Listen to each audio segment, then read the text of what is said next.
The CELR-12 from Tablesmith is a unique product, so let's get to know it a little better. The machine is comprised of two parts: the base station, which sits outside your cooler, and the block, which goes inside. On the front of the base station, there are two areas: the screen and the bay. The knob is how you communicate with your machine. Press and hold it to power on and off, press it quickly to change units between Fahrenheit and Celsius, and twist it to set your target temperature. Next to it, you'll find the cable and hose ports. The block has corresponding connectors, and this is where you connect the two parts of the CELR-12. The display will show your target temperature when you're turning the knob to set it. Otherwise, it will alternate between temperature and humidity, so you know what's happening inside your cooler.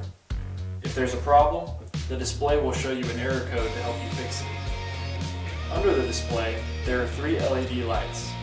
Each light indicates a unique mode. They also show you the status of the cooler by flashing when farther than 5 degrees from the target temperature or remaining solid when they're within that range.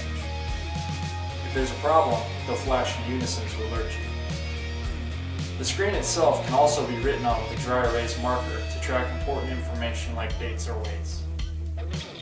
On the top of the base station, you'll see a removable cap which allows you to access the water reservoir. On the back, you'll find a power port which your power cord plugs into. This allows flexibility with cords.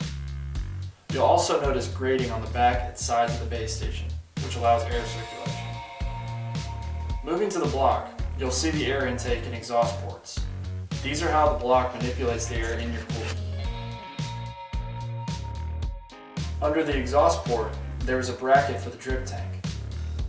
The drip tank clips onto this bracket. It collects moisture from the air inside your cooler, or can be used to introduce additional moisture into the cooler. One side is closed and one side is vented.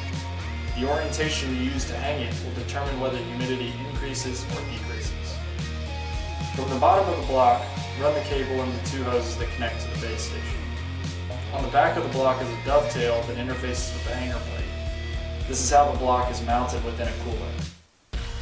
On the top sides of the block, you'll see small vents. These are the exhaust ports for the temperature and humidity sensors. Both the block and base station are 3D printed.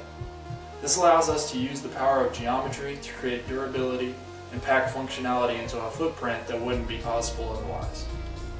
Each CELR-12 also comes with a small kit that includes a hanger plate, 6-foot power cord, cleaning brush, funnel, hex key, fill gauges, and hose clamps.